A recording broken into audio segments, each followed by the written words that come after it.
Welcome, Jasmeen, to the first ever School of Influence podcast, and welcome to your own home. And thank you for welcoming us into your home. No worries at all. Thank you so much. And I feel honoured to be the first guest on the School of Influence podcast. How exciting. Yeah, very exciting. What a journey it's been so far. I wanted to say congratulations on 200,000 subscribers to your Instagram. Thank you so much. How does that feel? Yeah, wild to be honest. To think like where I started 2 years ago, Yeah, when I probably had about 123 followers, to be where I am now. I never imagined that in my wildest dreams. So yeah, it is incredible. It I is incredible I for sure. think you were on around 37,000 when we started working together, which Yeah. is, yeah, pretty crazy. It's been amazing to see the journey. Like, how does it feel knowing, because you've obviously been in education for a while, you've been like making an impact Yeah. for a while. How does it feel to know that you're making an impact on like a much larger scale now, even though you're not seeing the results maybe firsthand like you were? How does it kind of feel? It kind of blows my mind a little bit actually, and I think sometimes when I've created a course that obviously parents can use to teach their children to read, that I'm not there in the classroom Hmm. seeing those results, although I do teach from home. um Actually, in a way it feels incredible, because instead of just reaching 30 kids in a class, there are thousands and thousands of children that I'm now able to support, and parents I'm able to Hmm. support globally. There is definitely less of that immediate gratification when you're in the classroom and you see them like master their first word. But actually, in the grand scheme of it, I feel like I'm just able to have such a massive impact and redirect what parents are doing at home Hmm. that will have life-changing impact for children at home. So that feels incredible for Hmm. sure. Yeah, I mean, it's basically your skills are kind of amplified Mm, through your social media. yeah. And I know there's a lot of videos and stuff that you get from people who are like trying your courses and your methods and stuff like that. So you kind of are getting the Yeah. gratification, but really, like, you've got 200,000 followers. I mean, even if 10% of those are actually like customers who are actually using your methods in the classroom or at home or whatever, like that's like potentially a massive impact you're having versus what you would have been doing in the classroom thanks to social media. Yeah, 100%. In fact, my cousin went round to someone's house the other day and took a little picture, because on their fridge they had my resources with a little magnet pinned up, and he Nice. was like, "You don't know these people at all, and yet they've got your resources up on their fridge." So yeah, it is incredible to have this massive impact. I mean, I do still do some teaching for Hmm. research purposes, which is lovely. But having that wide-reaching impact for so many children is incredible. But also just being able to like address so many misconceptions, and having taught in school, and so many children coming into the classroom, writing their name in block capitals, or they Hmm. know the alphabet song. And then there's so much work that often goes into us having to, rectify what, really well-intentioned parents have taught at home, and saying, well, actually, people at home who are looking after young children, do this now and it's going to support what's happening later. Hmm. Hmm. And in fact, I find it really shocking, I suppose, that our education system isn't keeping on top of what we know is so critical for children to learn to read. Hmm. Yeah. I mean, obviously working with you and the rest of the roster at School of Influence, like I learned so much. Like every day is a school day, which is what I was thinking we could call the podcast maybe. I love But that. but yeah, seeing obviously the like suggestions and stuff that you make about what changes need to be made in the education system. I want to get into that, but I firstly want to find out, what is your beef with the alphabet song? Because I've seen a lot about this on your profile recently, and it seems harmless, but I mean, yeah, Yeah. Yeah. go on. And the problem is, it is absolutely everywhere. And I totally get it. Like, we are busy, we're raising children, the dishwasher needs unloading, someone needs to go to football practice, the laundry needs to be done, the beds haven't been made, the water bottles need to. There's always so much. You feel like, let me just put this on the TV. They can watch that, they're learning something. But the reason why I've got such a big problem with it is because when children learn letter sounds, which is what the alphabet teaches, A, B, Mm-hmm. C, D, it's the name of the letter. When children then go and see the first word on a page that they're going to read, say it's the word sat, they're going to go SAT. And when you push those together, you get SAT. And Yeah. so we have to, if we just scrap letter names and we focus purely on sounds, Mm-hmm. you only have to teach a few sounds to start with. You don't start with A, you start, Mm-hmm. Sapin is my selected favorite.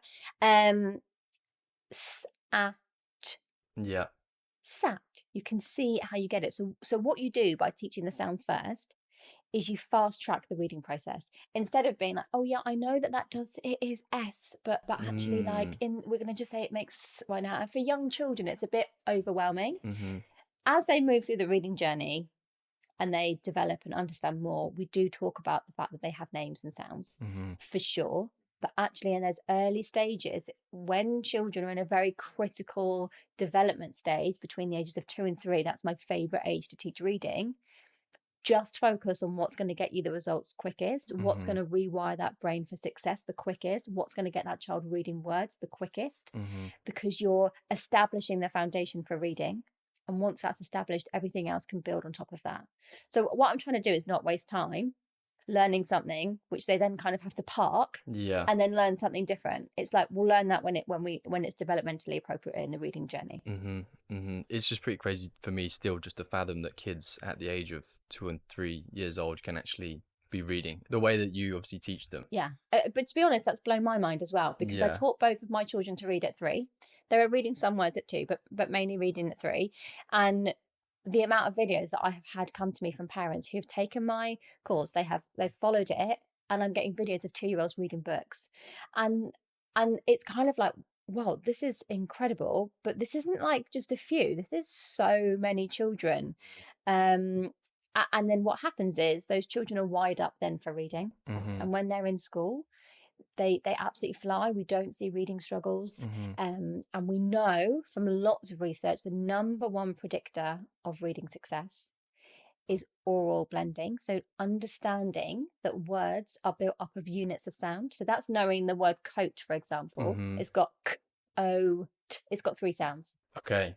I know it's got 4 letters, but knowing it's got 3 sounds. One syllable as well. And one syllable is honestly the number one predictor of reading success. Yeah, crazy. I again, like that's, I mean, it's just something that oral blending was something I didn't even know about until I started like obviously working with you. And actually we wouldn't have been taught it at school because we were learned to read from sight. Yeah. I remember I was thinking about this on the way here. I was thinking about like, okay, what was my journey like in school learning how to read? I remember we had like a teaching assistant woman who used to take us outside the classroom, and she had these little cards, and they had like 3-letter words on them, and she would just like hold them up and you'd have to read them. Yes. And then like you'd advance to like 4-letter words and maybe like 5 letters and stuff, and that was it. I don't really remember learning how to read. I just remember like I was always okay at it. Like that must seem like pretty archaic to you. And I was taught exactly the same way. And I've actually, a lot of parents now, millennial parents, who are all taught to read through sight. So exactly what you've explained. We're just memorizing what lots of words look like. And the problem with that is lots of words have got similar letters in them. There's a lot of mixing up, but also you get to a point where the brain's kind of a bit overloaded. So you can get kind of a stagnant reader by age 11. So phonics is 100% the way forward for teaching children to read. But of course, we've got a whole generation of parents who weren't taught to read this way. So it feels like overwhelming and so many things that we then have to switch up in our thinking to be able to teach our children to read in this new way. And I understand why parents resist it. Or you get, oh, well, I didn't learn to read this way and I'm fine. But we have seen a massive reduction in the illiteracy through using phonics, and it gives children a code that they can apply to lots of different things, rather than, you can read this word. Well, actually, if you know the sounds to all of these letters in this word, you can read all of these words. Yeah. Do you think that if you master that at a younger age, phonics, and that whole approach to what you're saying, do you think that you'll then be more likely to read more in later life? Because I was thinking like, I don't really read that much. I prefer audiobooks now, or like podcasts or whatever.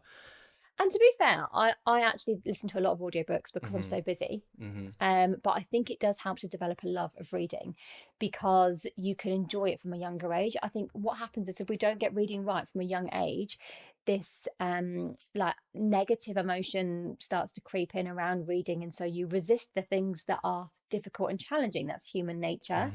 So when we nail reading early, it's like, look at all this incredible text that we can read. In fact, my daughter this morning, she's written loads of really aggressive notes on her door to her bedroom to her little sister. And I'm like, cool, like it's fine. You're using your skill of writing. You've got these messages on the door, but I'm like, you're using your phonics, you're using your skills, you're getting your point across through language. And that's really important that we have the skills to get our point across through language. Yeah. And also, like, her writing is really good because she reads a diverse range of books, but there's some books that she just absolutely will not read, but she's able able to explore literature that does excite her and ones that doesn't excite her. And then Mm-hmm. you can learn about topics that she loves non-fiction books. So she's learning about so many different things because she really has a joy of reading and can read and can learn about the Egyptians, or Yeah. she was went obsessed about the Great Fire of London, was reading loads of stuff about that. So she's Wow. able to feed her need for knowledge in certain areas because she's got this ability to read and reads really well. Mm-hmm. But using creative language. So yes, but if she struggled with reading and she found it difficult, she wouldn't be doing any of that. She wouldn't be Yeah. indulging herself in all the things that she loves because Mm-hmm. reading is the barrier. And I say this a lot, reading is not a subject that we teach. It is Mm-hmm. a gateway to the entire curriculum. It's that first step. If you can't master that, everything else shuts in on you. What about, because I know there's a lot of people like myself who like to read, but sometimes you'll read like a whole page of text and then you got to read it again because you're just like, I'm not taking in the words. That I can read it, like obviously I don't struggle with the actual reading, it's just like the retention almost of like the information. Is there like some like a term for that? Do you know what I'm referring to Yeah, when I so say you're reading something that isn't really exciting you. really? Would you say that that's Yeah, maybe I I think as well, when you become an adult, there's so many things that are on your mind. yeah. Like when you're a child, like what are you worried about? Like not a lot really. So you can really indulge yourself in something. But actually, if I sit down with a book, I'll sit down, but I'll also be thinking like, oh, the laundry's coming out of the machine in like 10 minutes. And I've just got to make sure that post is being sent. I've got that email to send in a minute. So I think as adults, there's so much going on. It is harder. And I definitely know what you're talking about because I've experienced that when you're reading something about 8 times. I'm like, so what did it say? Yeah, it's like I want to, I really want to, Yeah. but yeah, it's just like yeah, it just sometimes just doesn't work. But then again, I don't know. I just think that maybe the way we perceive information might be different for certain people. Like I might be more of an audio or like visual learner, as opposed to someone who actually likes reading Yeah, for stuff. sure. And I think the rise of audiobooks is incredible because, Yeah. my girls have both got Tony boxes. So if I haven't Hmm. got the energy or the will to read in the evening, like they can listen to books that way. And there's lots of different ways to enjoy language. Of Yeah. course, I want to make it really clear that being able to read text on a page is the most critical skill, but you can enjoy story and Hmm. language through audiobooks. And I do it all the time. If I know I've got to do, 50 million things around the house, I'll quickly, put a podcast on or I'll put a book on that I'm reading. Hmm. Hmm. Because I'm able to then do two things at once, which is always a win when you're Um. So yeah, on that, like podcasts, audiobooks, that sort of stuff, as well as like day to day life. Do you find because I personally find this. Do you find that sometimes your brain can't actually retain all the information you're feeding it? Like, you can consume so much social media, you can listen to podcasts and audiobooks, and you can find yourself wanting to be entertained all the time, when really like entertainment used to be something that was either earned or like made. Whereas yeah. I feel like, I don't know, do you think that could have like an adverse effect on like not just like children's, but like all of our kind of like memories and retention of information and that sort of thing?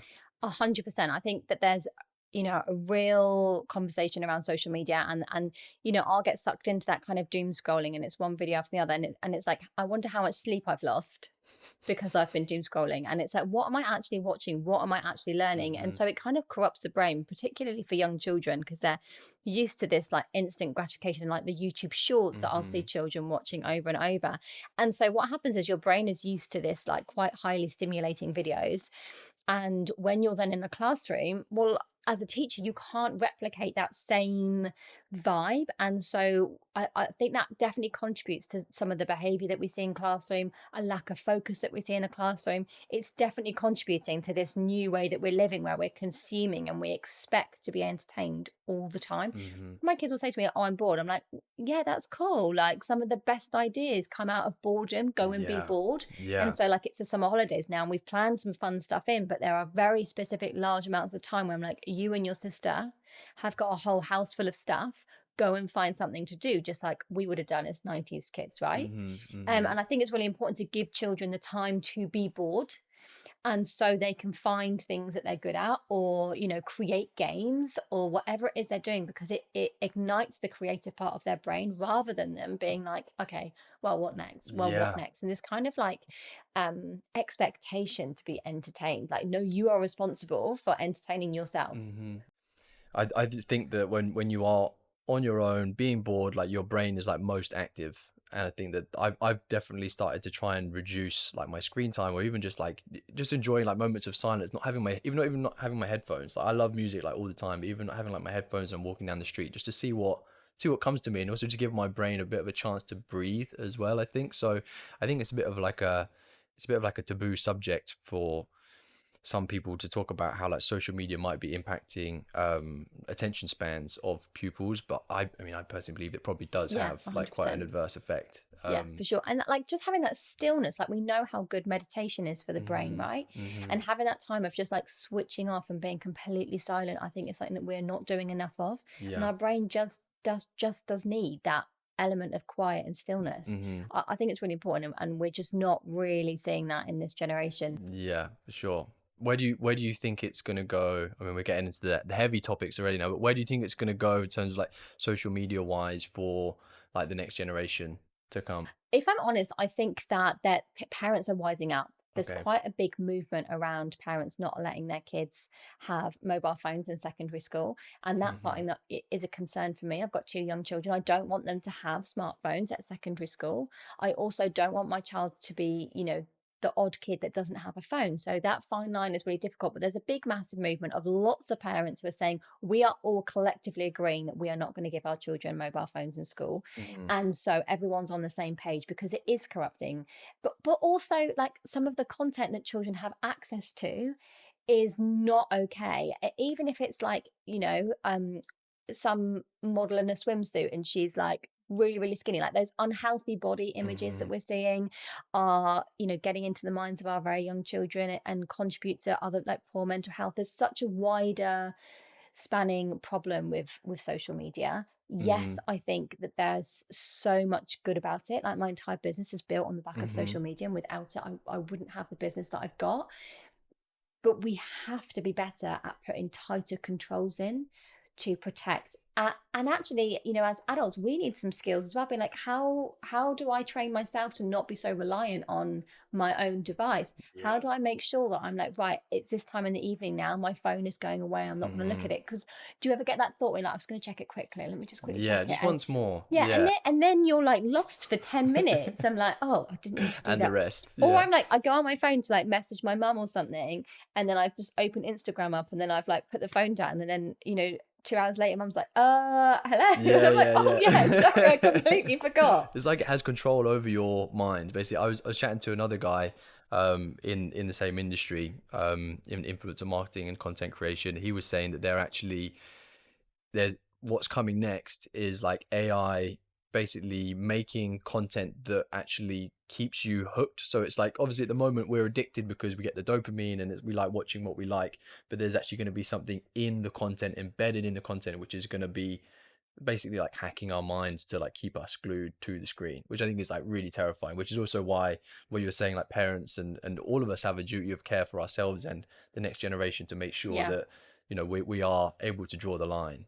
We have to remember at the end of the day that the people who are making these devices and making these apps or making videos, they have got an invested interest in keeping us online. Mhm. Mhm.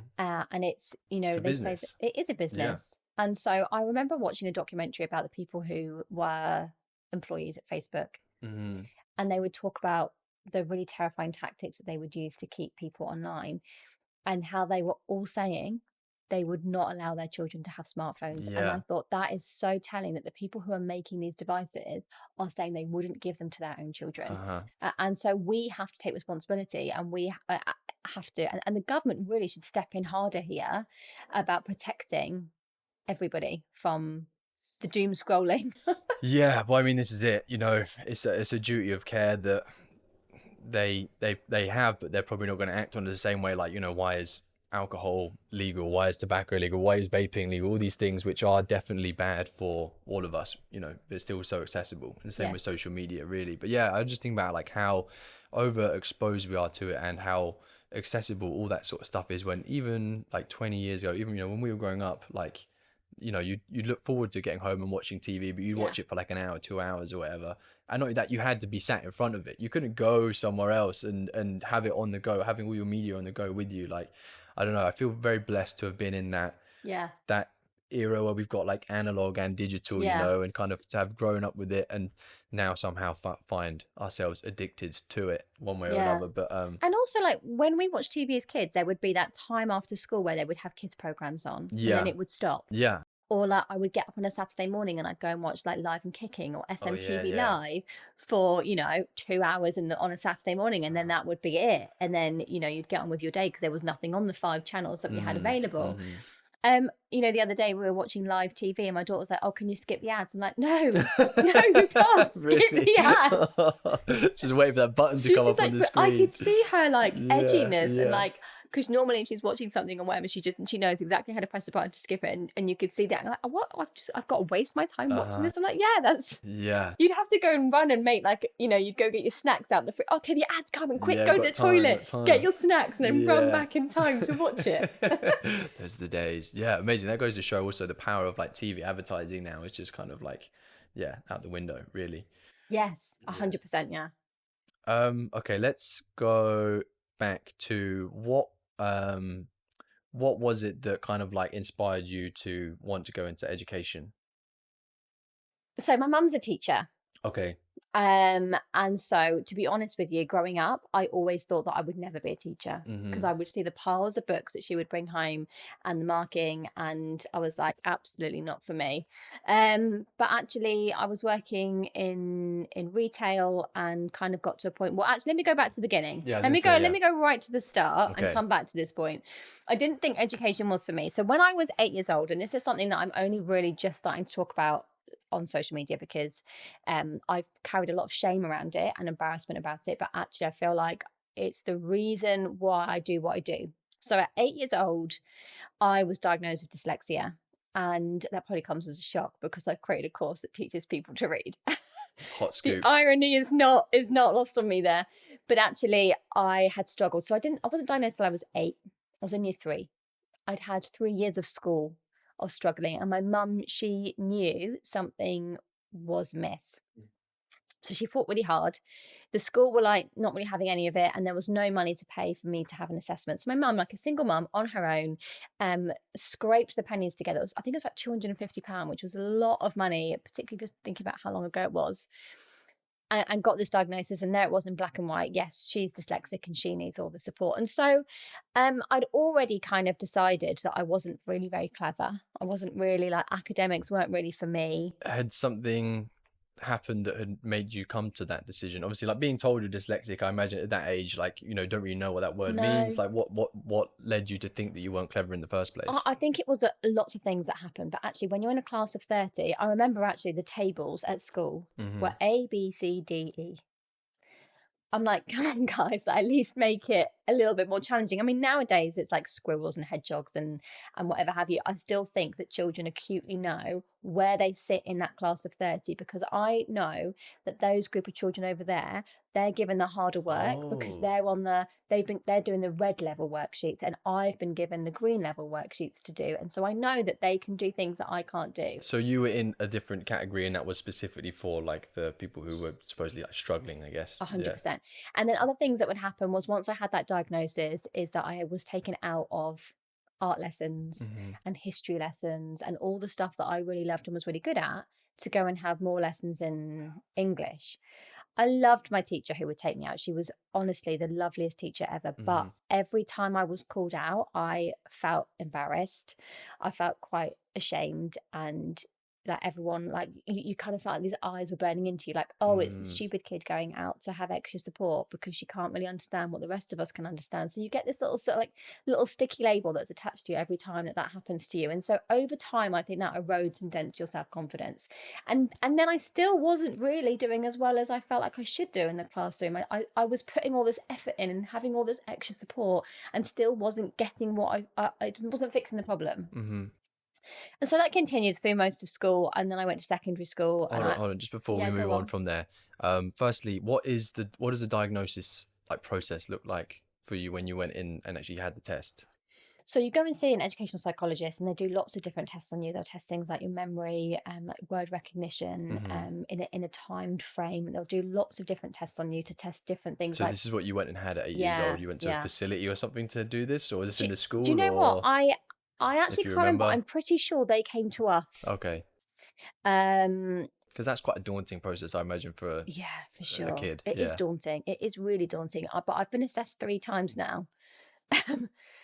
And each new institution that I moved into wouldn't recognise the previous assessment, so they're like, we want to get a Right. fresh one done if she's going to be entitled to, extra funding and whatever have you. But it's formative. It's been done 3 times, and each time it's come back like she definitely is. Yeah. So yes, you go through this process, but actually, my mum had to pay for that privately, and then what they do is they will look at the average person and what their results are, and they'll look at where you sit in comparison to that. And there'll be certain things, well, yeah, we know that lots of dyslexic people struggle with short-term memory or working memory. And they'll say, well, she's got all of these markers, and so we're going to say it's quite significant that she is dyslexic, because her brain isn't able to do all of these things, which we know that like neurotypical brain can do quite effortlessly. Right. So things like, if I read something, I find it really difficult to keep that bit of information in my head.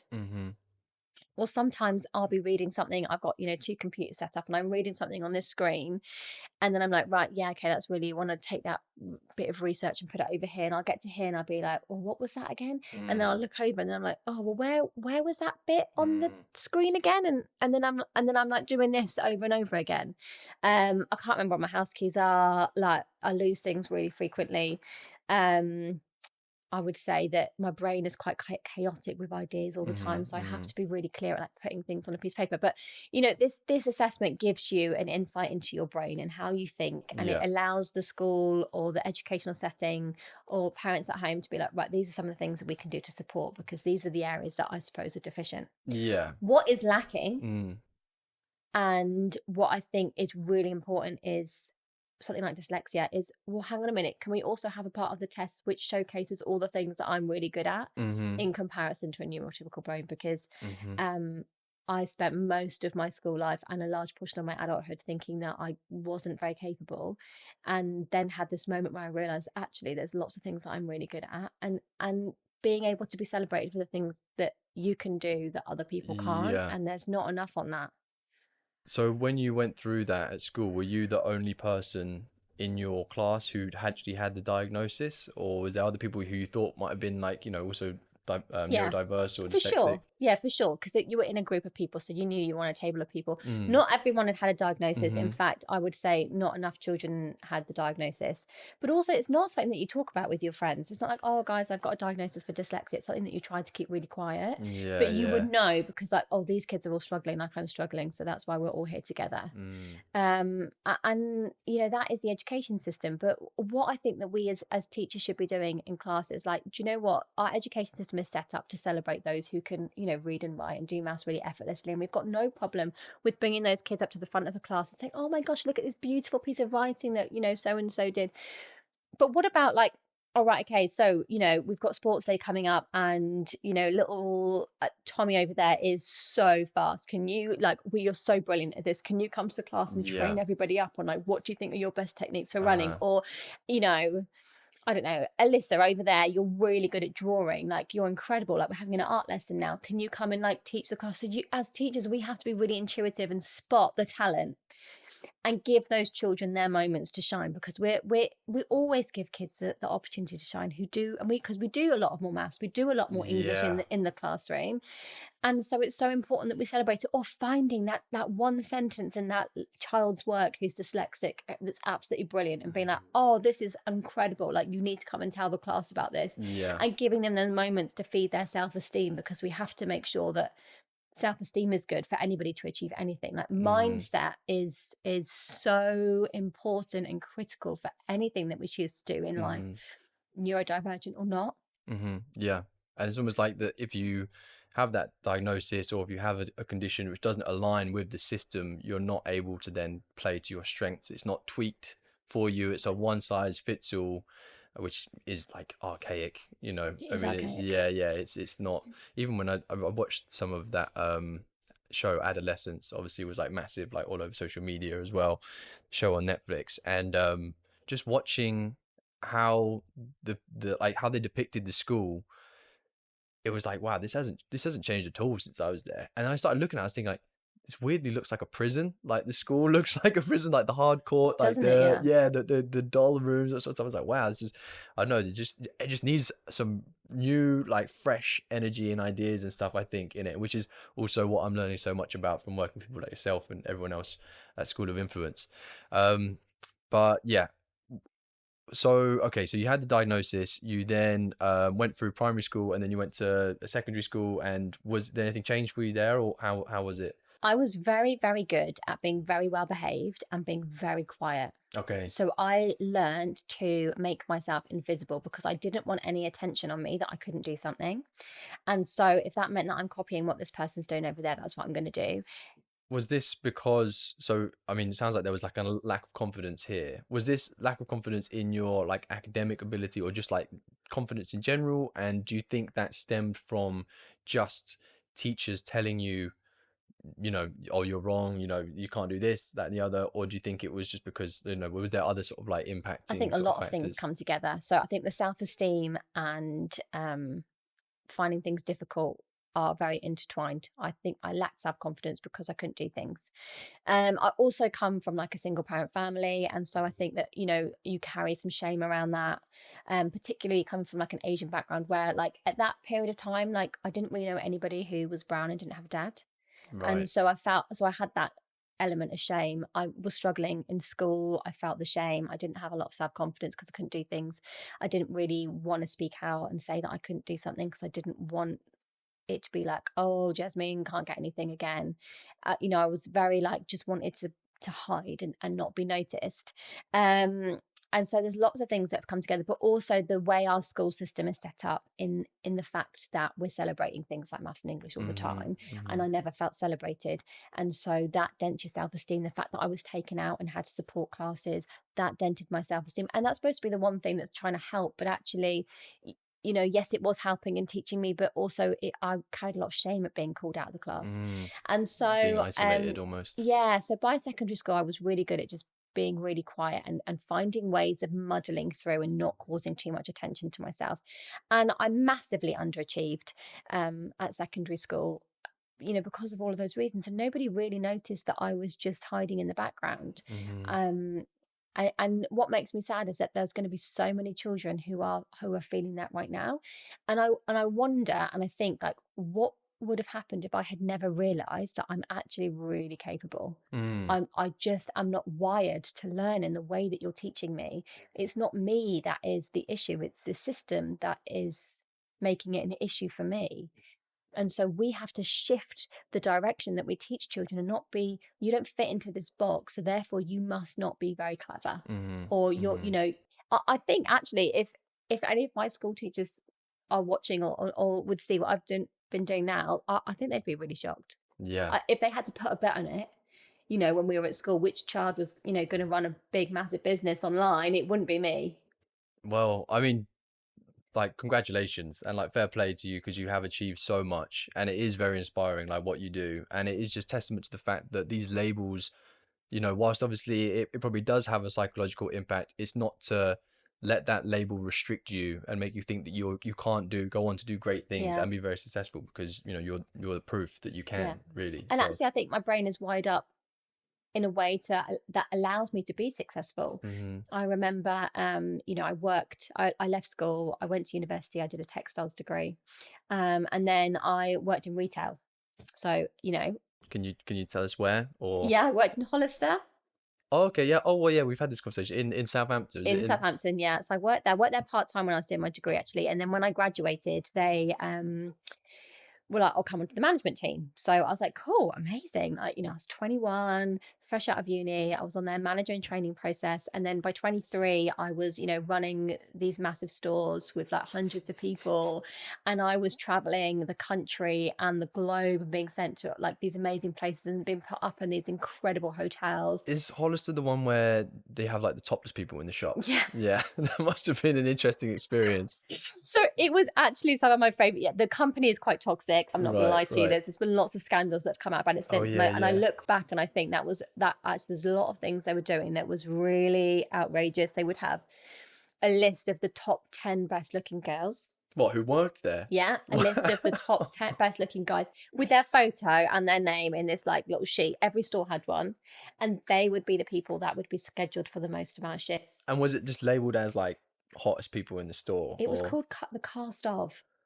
my The goodness, cast of that's, list. I mean, surely And you that wouldn't be wanted to allowed make it to now. the cast of list. Yeah, So they called us models when I worked there part-time. right. We were called models, or you were impact if you worked behind the scenes. We're digressing Okay. here, but it's an interesting Right. Yeah, topic. yeah, for sure.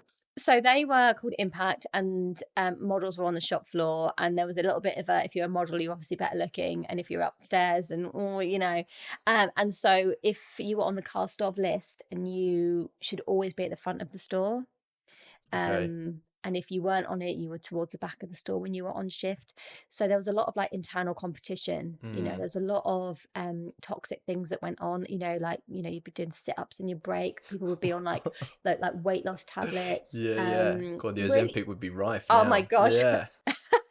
I mean, they'd be making millions just from the people that worked in that store. So yeah, it was really toxic, but it was a huge company. It had huge kudos at the time. Mm-hmm. I remember getting a job there, and people, oh my gosh, you work there, like you can't, like anyone just can't, and that boosted my self-esteem. It did, and this is where the shift in my mindset came a little bit, and then like going into management, and then like running this big company, this big store at 23, and being sent to all these places. It was like, hang on a minute, like I can actually do this. I'm doing it really well. Mm-hmm. I'm managing big teams. I'm organizing big projects. I'm on conference calls with these like high flying people in the US, and it felt really like healing. Yeah. And At that age as well, that's still quite young to be doing really like young, that quite high responsibility sort of job for a big and company. yeah, 100%. It was, and but that, I don't know that I would be doing what I was doing now if I hadn't have had that experience. Mm-hmm. And so, then I wonder, like, what would my life be like if I never had that moment of that flip that switched in my head to say, actually, you are really capable. And so I did that for I think 3 years, and then I remember I'd done a night shift. Well, I didn't do them very often, but somebody was off sick, and I'd been called into this night shift, and I'd had really bad toothache. I At felt like, Hollister, this is oh, the night honestly, yeah. shift, yeah. And I was like, I just have to. I don't care that we're not done. We're gonna cut this short. I need to go home because I'm in so much pain, because I was the only manager on duty. And the next day we had this walkthrough, and we were like, well, the hangers aren't like exactly like 3 millimeters apart here, No. and so we're really gonna have to address that this morning. And I remember thinking, like, I can't go on like this. Like, I'm telling you that I had to go to the dentist and like get this root canal sorted out of my tooth.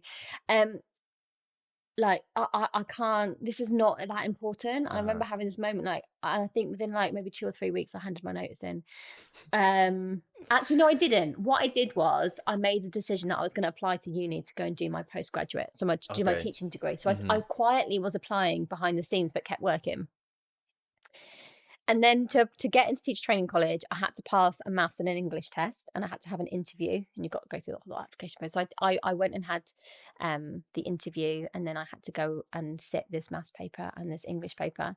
And then I got this letter through the post, and it said, you didn't pass the maths and English paper, so we shouldn't really let you on this course.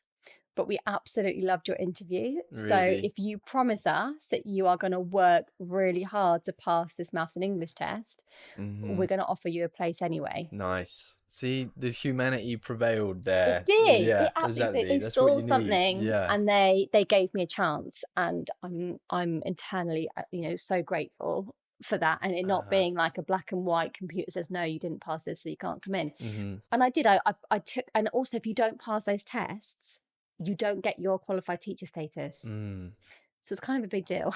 So if you don't pass the test to get in, you don't get the qualified teacher status. So you do this test before, and that allows you into the course. Right. And then once you're on the course, you have to go and sit a proper maths and English test, which is basically, that was a test to see, like, if you can pass this, then we know that you're going to pass the other exams that you have to do. And if you don't pass those exams, you don't get your QTS status. But you did pass them eventually. I did pass them. Yeah, I did. I worked. I waited. You can book them whenever you want to. Throughout that whole year of your postgraduate, you can book in to sit your test. It's a bit like when you're going to sit a driving test. You go to like a place. Yeah. It's the same sort of thing. So you go to this office, whatever, and you do the test. But I left it right to the last minute. I was studying and studying and studying and studying. I hired a tutor, and I did. I passed them. I haven't used any of that math since. Yeah, well, But I did. I passed them, and that was really healing as well. So in my second placement at teaching practice, I had this incredible teacher, Hmm. um, who was my mentor. And I remember him saying to me, "Oh, like today, like you're doing an amazing job." And I was getting these outstanding lesson observations. This is where I really came to life. I was so good with the kids. I was creating these really creative lessons because teaching is really creative, Yeah. and I was able to think in like, well, how would I want to learn this? And then delivering things that way. And so I got this incredible feedback. And I remember at the end, we did this huge fashion show, and he's like, "Listen, you do whatever you want to do." So we were doing the topic of Greeks, and I had these like 60 year six kids from both classes. We were like making all these pattern pieces and creating it on, and we did this huge fashion show, and it was like Nice. this big thing, and everyone was like, "Oh my God, like Jasmine's amazing, like she's put this show on." Yeah, yeah, And it yeah. was like all these little moments where you're feeding that bit of you that feels really damaged. Uh-huh. But I remember him saying to me like, "Oh, can you read this book to the front of the class?" And me being like, I'm actually dyslexic, and like I'm not sure I can do that. And he looked at me and was like, "And?" Like it wasn't even a thing to him. He was like, "But Jasmine, look at all the things that you've been doing. Like, Yeah. look at all your lesson observations. Don't Like worry about it. this is not a thing. You just think it's a thing." Yeah. And I was like, "Okay." But And that's kind of what I needed. so if you like when you were in that situation, you're worried about obviously reading the book and stuff, you just got on with it and you did it and it was fine, or what? Like how did it go?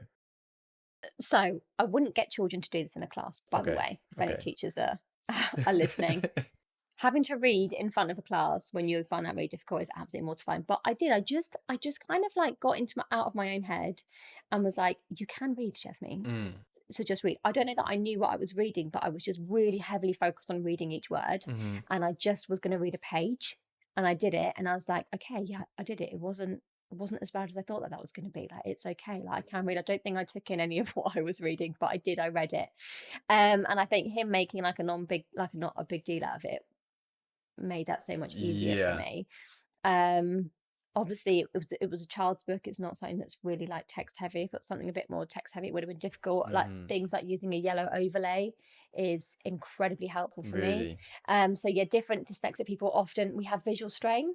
So Mm-hmm. letters can like either sometimes move around. For me, they kind of Yeah. blur around the edges. Okay, Some people interesting. don't get any of that at all. Yeah. But for me, the letters look almost like water's like bled into them, and I can't see like a nice crisp letter on the page. Wow. And so putting a yellow overlay over the top, Yeah. it completely eradicates that. Did you see that in the Jamie Oliver documentary when he shows like some examples of what it looks like for him to look at letters and like Yes, words and stuff, yes. and how they're sometimes moving around the page? Like, do you relate to that? Because I found that like a real eye-opening So experience. yeah, it is so eye-opening because Mm. how are you supposed to read if letters are shifting on the Yeah, page? yeah. I don't get shifting letters. Right. So different people will have different things. But for me, yeah, I did completely relate to that because I can't see crisp letters. And in fact, I've got a lady who works for me. She whipped up some documents for me the other day, and she had this like stark blue and like white ink. And I just said, I'm going to have to change the colours on here Mm. because I literally cannot read what is on this page. Mm-hmm. I can't Mm-hmm. focus in on anything. And things like just shifting the colours makes such a big difference. Yeah. And actually, that comes back to like what's happening in schools. Like, why are we not just printing all printouts on yellow paper? I mean, Mm. yellow is the most common colour. It doesn't work for everybody, but actually, instead of just, I've got 3 dyslexics in the class, so I'm going to like print those 3 out in yellow. Oh, Yeah. those kids are different. Yeah, yeah, Just yeah. like it should just be a blanket for everybody. Yeah. And so no one ever feels picked on or not even they're being picked on, but that's how it feels like when you've been given like 3 colored papers and everyone else has got a white one. But it makes such a massive difference to my reading. And also like I would feel embarrassed at school to get like my little yellow acetate out and put it on the Yeah, page. for kids, like for young people, that's an easy target right there, isn't it? Like in the classroom, if someone's doing something that's just remotely different, yeah, which you can't understand, at that age, you can't understand why someone might need that extra tool to help them, yeah, see or understand. So it sounds like you had a pretty positive start to teaching, or like a little taster when you were on that placement. And so I'm Yes. guessing like the rest of the course went well. You got your degree. Then Yeah, what so I happened? passed, got my degree. I went on and I started teaching. I got a job, and it was my NQT year. So when you train to be a teacher, you get this first year of training. Actually, I think now it's 2 years where you're Mm-hmm. like still kind of on the job training and you have a mentor. And at the end of that year, we had Ofsted. Okay. And The the dreaded school, Ofsted. I think it was like the second week before the summer holidays. Right. And we got the call, and I remember my mentor, she burst into tears. There's two NQTs, and there's two of us who were newly qualified teachers that year in a 3-form entry. So there's three of us. I think we were in year 4. She was the lead, and she just burst into tears. And me and this girl just looked at each other like, what do Yeah. we do? And so we failed. So was she crying about something specific? Just like, Just overwhelmed with just, Ofsted, because yeah. she was heavily pregnant. She hadn't marked books for ages. She wasn't on top of it. She, she had lost a child before, and so she had a lot on her plate, and so she wasn't like firing on all cylinders in the classroom. And then you've got this pressure of Ofsted coming in. She just was overwhelmed, like broke into tears. But obviously I needed direction and support, but it was like, oh my gosh, what do we Yeah. do? And so yeah, Ofsted came and we failed it really badly. Wow. And they hold no prisoners by the sounds of things. It was horrendous. So we went away for the summer, and we came back, and this woman from the local authority came into school, and like the first week back, I think it might have been the first day back, I'm sure it was a Monday, she had this like slick bob and this like, power suit on, and was like in the room marching up and down like, whatever you're doing isn't good enough, whatever hours you're putting in isn't enough, you need to be putting this many hours in, you need to be doing this needs to switch up, and this needs to change. And I remember sitting there thinking, I have no social life. I'm in school at 7:30 in the morning, and I don't leave until 5:30 at night. And when I do leave, I get home, I walk my dogs, I eat my dinner, and then I crack on with more work. Where am I supposed to find more time from? And so I came home from school really upset that day, and my mum just said, "Well, just hand your notice in." Simple. Simple. Great advice. Yeah. Love it. I know. Well, I was living with my mum, and she's like, "You just don't have to put up with this, and this isn't what teaching is about." She's a teacher, so I did. But quit. I did supply. But it seems like, again, not from the profession, but it seems like there are a lot of people that think just deal with it, and they think that is what teaching is about. When surely it doesn't have to be. And I think the problem around teaching is that we have this big conversation around it being a vocation. We do it for the love of the job, and we're doing it for the kids, and for sure, all of those things. But ultimately, I deserve to be compensated fairly, and I deserve to not be treated unfairly. And it should be expected that I work reasonable hours. Yeah. How many teachers are working hours and hours and hours into the evening doing pointless admin that doesn't support the quality of teaching that's happening in the classroom? We're doing all of this tick boxing, and the last thing on my agenda when I was teaching was lesson planning, because I'm trying to get through everything else that has to be done, when really the lesson planning has to be the thing that comes at the forefront, and it doesn't. And that's still going on. I think there's so many teachers that we could speak to who are listening to this who would so identify with that toxic work balance. And the problem is we have all these league tables, and so head teachers are feeling the pressure of making sure that everything's performing to a right standard, or they're going to get it in the next in the LEA. So what do? They breathe down heavily onto the people beneath them, and then they breathe down heavily even more, and then the whole system is toxic. It doesn't allow for freedom and creativity. They would be too scared to say, do you know what, today we're going to have an art afternoon because it's going to be really good for everybody. Do you know? Well, no, I remember being in year 2 and doing SATs. They completely scrapped all of those wonderful stuff. History went out, geography went out, art went out, a PE went out, I think, even for a week, which is like totally scandalous. And they were doing maths, English and science in the morning and in the afternoon. To get these results that they wanted to get. At what expense? Yeah. Well, like everyone's time and mental well-being, and obviously the pressure on the kids as well. What do we do to those children? We make them completely fall out of love of learning because, this guy at the top wants to make sure that he can, hold his kudos as the head teacher. Well, you're doing it wrong if that's what you have to do to everybody. For sure. And this is where, like, when we're looking at the system, and obviously there's a lot of discussion at the moment about fixing the education system. And so I'm also very fortunate to be working with people like yourself who are forward thinking in this space and trying to find actual real solutions. Like, do you think it's fixable?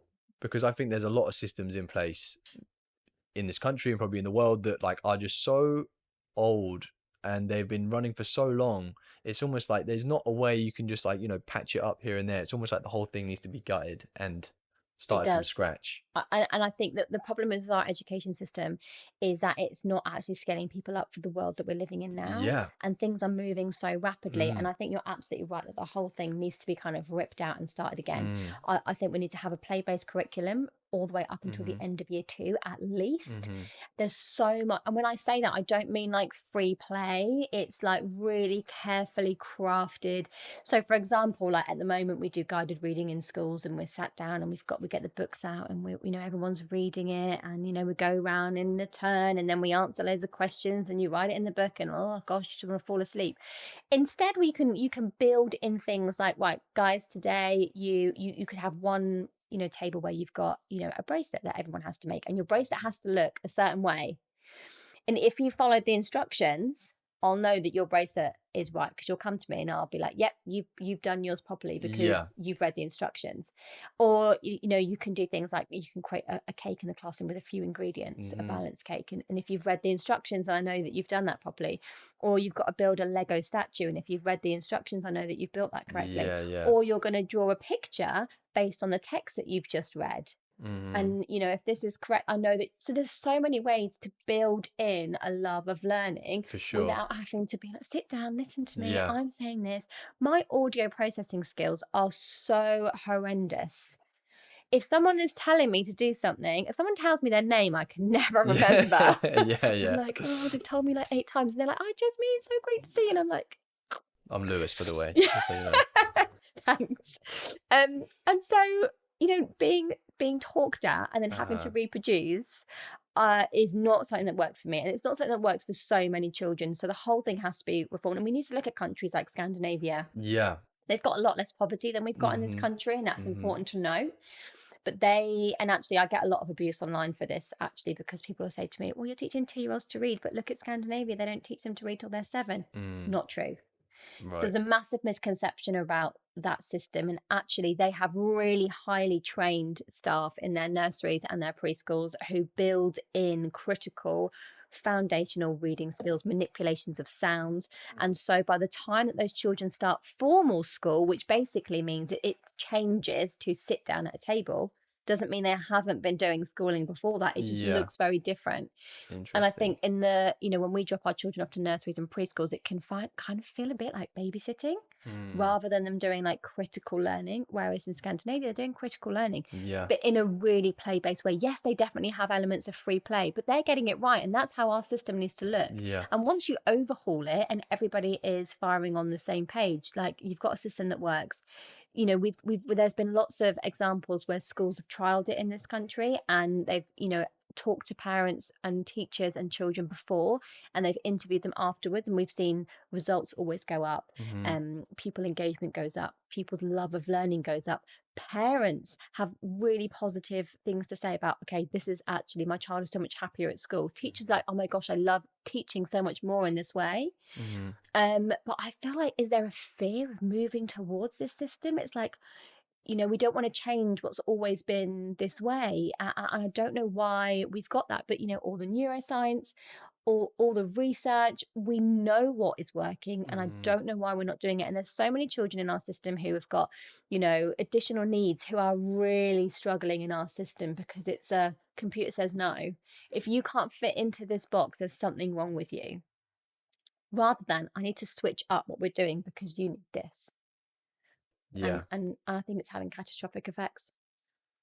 Yeah. Well, do you think it's going to change? Do you think that it's like... I think that lots more parents are wising up. Right. I think there's more noise about it. I think that you've got some people who, Jamie Oliver, Simon Squibb, who are talking about their dyslexia more openly. I watched a Chris Packham documentary recently. His daughter's got dyslexia, but also he's got ADHD. As you know, he's autistic, isn't he? Okay, yeah. And so there's lots of more higher profile people who are talking about it and saying, hey, this system really wasn't good for me and caused me all of these problems, that I hope that people take note. But I also have to recognize that, we put a prime minister into power for 4 years. How much can you do in 4 years? You need someone in there for 8 years to be able to really shift it. But then I'm not saying them doing the things that they need to really overhaul it. I think that, the current government have done some really good things for like school readiness, and they're recognizing that we need to make sure that that is really strong. But I don't, again, think they're focusing on the right things. where's the money going to really train the staff up that have got our children in nursery? When they're in that critical 2 to 3 year age period, their brains are exploding with synapses. And that is when it is easiest to teach a child anything. And so by the age of 4, the brain starts to prune off like what hasn't been used. So if you can teach a child foundational reading skills in that time period, they're not going to struggle when they start to school, because their brain has been wired and all of the connections are really strong. And so when they get to 4, the brain's like, oh no, I use all of those connections, so I better keep them. Whereas what we're doing is we're not focusing enough. And actually, interestingly, there's been a few instances in history where there have been children who have been kept in isolation. You know, in you know, abusive families where they're trapped inside a room and they've had no language exposure. Right. And when they're rescued, what happens is that it doesn't matter how much intervention we put in place, those children often never learn to speak and never learn to read and never learn to write, because the window is shut. Really? And it's that powerful. Yeah. And so if that is true, that if we don't teach a child language skills in the first 5 years of life, we can't teach it later. What if we were being really careful about how we were teaching language in those first few years, and we were developing the foundations in the right way through play, developing a love of learning? That would have the opposite effect, right? We'd have even more powerful readers. And we know that from all the studies. That's what it shows us. Yeah, but surely, like, in all aspects of like intelligence as well, like you could if you were to focus on developing in those key years, it's not, surely, is it not just language, or is there other things So language specifically, like you can learn to walk if you haven't learned to walk in the first 5 years. Yeah. But language specifically, but yes, absolutely, things like critical thinking, things like maths, like it will permeate through all learning for sure. But actually there's a very recent Harvard have done a study, an MRI study. So they've taken lots of children, they studied them for 10 years, they put them into MRI scans, some of them as early as 3 months old.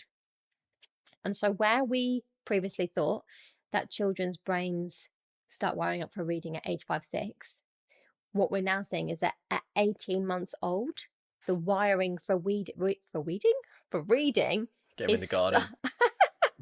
I know, got weeding on my brain. The wiring for reading in the brain is vastly different at 18 months.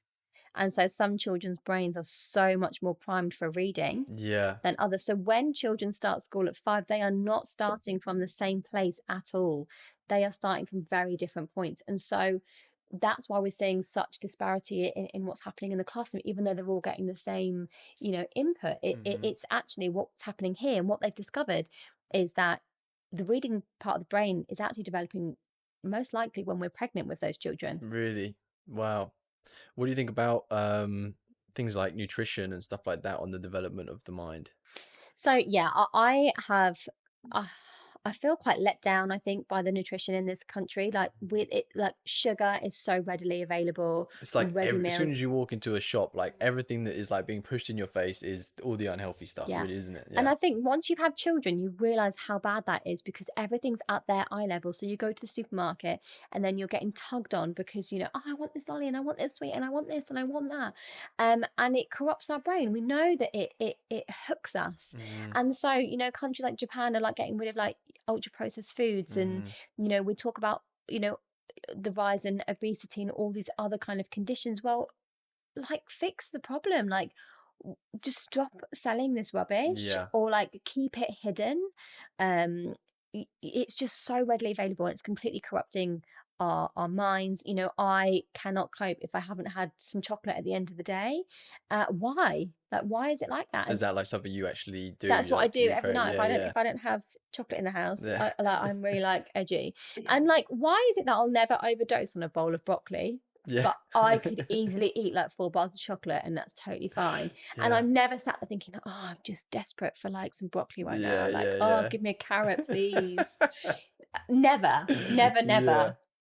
but our brains are hardwired to want the sweet stuff because caveman times when fruits are giving us that high Mm, energy, it would be really important for us to take it when we can. And so these companies know that, and they've made yeah. this food that corrupts our brains, that isn't fueling us, and we're seeing lack of focus, energy, weight gain. Hmm. I have to really battle with myself to make sure that I'm eating the right things, because I know that I'm so much more efficient in work when I've exercised. Yeah. I'm eating my vegetables, I'm focusing on protein, and then I have those moments of stress where I will reach for chocolate and I know it's Yeah, the yeah, worst thing to do, yeah. but I just can't resist it. I think that's also just a very simple lesson which should be taught in schools. Like just the things you said there, like exercise, great for mental health, nutrition, also like very beneficial for mental health, focus, all those sort of things, as well as obviously staying healthy. Like, and what to eat, what not to eat. Like, again, it's just something which, yeah, I've only recently started paying like a lot more closer attention to. And you actually look at the ingredients of something, it's like, I don't know what. Yeah, how that Well, is. yeah, yeah. Um, But even schools, like vending machines in schools, mm, is the food that nutritious? Like, I mean, like, this is when I was at school, but I remember I used to just like get a slice of pizza and like some chocolate, yeah, yeah, and yeah. all of that stuff is still available in schools, and Hash and browns used to be my yeah, go-to. Yeah, yeah, a little 50p hash brown. Yeah. and we're not there to help them make the right choices, No. and you're putting things on offer that they shouldn't really Uh-huh. be having. It's like, why do my children always think that they need to have something sweet after Yeah, dinner? yeah, Like, yeah. where's that hard But wiring come that's from? the system. It's just like what we're brought up to believe. I'm fuming at my gym at the moment because they've just put like a little cafe thing like downstairs, and you can get like a coffee and like a muffin and stuff. And they put a sign in the actual gym on the way out saying grab a coffee and a cake on the way out. I'm just like, we're not here to eat cake. We're here to exercise in the Yeah. gym. But I had a similar situation with the girls swimming, where when you come out of swimming, it's just lollipops and sweets. yeah, And so I wrote to them being like, what, that every week I'm having a battle with the kids as to why they can't have a lollipop. yeah. And so I had to then send them a whole list of like healthy alternatives that they could stock. They were like, well, Did they're they really ask for the popular. list or did you? Yeah. Yeah, yeah, really. Well, what else can we offer? It's like all of this stuff. And like Yeah. they did listen. They did bring a Okay. lot of that stuff in, Good. which was like great. But is it really that hard to think of like healthy snacks Yeah, to give our yeah. kids? Well, it's Like, obviously got to be like a cash grab for them. But I was even thinking, like, am I going to be this guy who complains to my gym? Like, yeah, be I that want guy, to do it. Lewis. I really want to do it. I want to just out them because it's like it's new. They've built it specifically to Just put obviously it on make a bit social extra cash. media. Yeah, I might have And then to. it's like what they're doing is they're feeding you muffins, and then you're going to put a bit of timber on, and it's like, Yeah, wow, you've got to gotta get come back back in to the the gym. gym. Yeah, they're hooked. I mean, I would just go to the gym anyway, but yeah, just it's a shame. It's a shame. I think you just kind of being set up to fail a little bit Yeah, there. and also like the rise of Ozempic, and we're Yeah, seeing that so many people are using that now, and I don't know what my thoughts are on it in terms of like I'm hearing lots of negatives, but actually, we're creating this problem of obesity, and then we're just like, oh, just take this jab and yeah. just stab it in you, and you'll be fine. And it's like, well, where is the real conversation around just living healthy lives? And is there not? I honestly don't know enough about it, but I'm very Yeah. fascinated about this whole thing. But is there not like some real like dark side effects to? It just sounds too good to So be true that these people can take a pill or a jab, whatever it is, and then and all just the weight lose fat. loses. I know a couple of people that have taken it. Right. Won't out them on here, don't Okay. worry. You're safe if you're Yeah. listening. Who've had really adverse side effects where they've been like vomiting horrifically, like hair loss, but also like like they talk about the Ozempic face, don't they? And people are really drawn Ozempic face. in, and they like I think they're losing muscle as well as Well, fat. yeah. Surely it's. I don't mean. Again, I don't know the science of it, but if it's gonna like shed mass, Yeah. you're gonna lose all of it. But Like. my problem with it is the mindset of that you can eat rubbish and Mm. fuel your body with absolute utter, can I swear? Crap. And then what we'll do is just take this jab and it'll fix it for you. Mm. Like we're becoming a really like kind of like lazy mindset, isn't it? Like I Mm. understand it probably has its place for people that have got really out of control, and I don't blame them because you're fighting a losing battle. Like every time you go out, things are just in your face to consume and buy. But actually, we like just teach kids how to eat healthy lives Yeah. from the get-go, Yeah. Yeah. and make healthy food more. I mean, we're trying to switch out with organic at home, and like the increase in our weekly shop has been I dramatic bet. Yeah. because Yeah. we're switching to organic. And then I'm finding out that actually, not all of the ingredients are organic in order for it to be labeled as organic. Like this, that when you start to unpick it, you're just like, oh, unless you're growing it in your garden, like, can you Yeah, really trust what's you in don't know it? where it's come from. Yeah, exactly. I think we're probably better off here than somewhere compared to like US. Apparently, like their Mm. food is a little bit more tampered with. But we just switched to getting our eggs from this farm up north. I do the same. Do Yeah, yeah, you? yeah. I get from like a local one, but I get like loads every 2 weeks. I get like 40 eggs I don't know delivered. whether you've noticed the same thing, but it's a completely like free roaming farm, like proper like old school farming where these Right. chickens are kept. Yeah, yeah. They just literally roam around free, and Nice. they swap different areas of the land so they can like graze on different bits, and like not one bit, like one bit can recover before they move to the next bit. Yeah. Anyway, the eggs are so much smaller. Really? Mine are huge. Oh, are Yeah, they? yeah. And Well, sometimes I get twins do in the twin you? yolks. Yeah, a bit too much yolk for me sometimes. Have to Interesting, send because the twin I ones was back. thinking, why are they so small, and why are the Yeah. ones in the supermarket so Really? big? That's interesting. But then things like I started getting organic cashew nuts, and they taste completely different. Yeah. Better or Um, worse? I don't like them as much as I like the other Really, there cashew you go. nuts. Yeah, they've got you But I'm hooked. sticking with them. Yeah, yeah. They're the sizes are all very different, and Okay. they kind of feel a little bit chewier. Right. Um, so it's interesting, and I'm like, what are they doing to our food actually? Like, what Mm. is actually going on? Or we've got an allotment Nice. that we tried to. It's not great, but I did grow loads of tomatoes one year, and they were all sorts of weird and wonderful shapes. Yeah, Like, they colors and weren't stuff all would be these as like well. beautiful circular tomatoes. And I was Yeah. like, oh, this is interesting because I grew these and I know there's absolutely no rubbish in them, but Uh-huh. look at the weird shapes that they are. Yeah. So what happens to all that stuff that's growing? Or What how happens is to the stuff that it? we're eating modified to make it so it looks the same? All Yeah. these questions start All these opening up, questions. don't they? It's funny because I was thinking before I came and did this with you, I was thinking like me and Jasmine could probably do just a podcast on like conspiracy theories and all that No, sort of stuff. But I was no, like, I I don't love know. it. Yeah, yeah, I don't know if I love a the world's conspiracy ready for theory. that just yet. Before we get off on that real tangent, because I think we could talk about some of that Yeah, for for hours. sure. Teaching, one thing that fascinates me about teaching is that teachers, especially like in primary and secondary, in fact, all the way up to college with me, they have the power to make a real impact on a child's life. Like arguably primary teachers and secondary, well, probably primary because obviously they teach everything. They spend more time than with the kids than the kids probably do with their parents sometimes. I think I definitely had weeks like that when I was a kid. I'd see them more than I would like see my mum.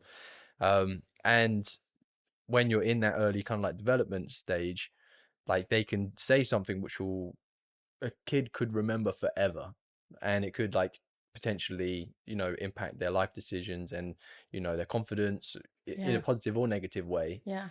Do you um do you like remember anything from when you were at school that had an effect on you like that, and do you think it's the same for teachers? Do you think that teachers have those moments and they see if they've like made a positive impact or even a negative impact, on a kid's life, or like if they capture it in that moment?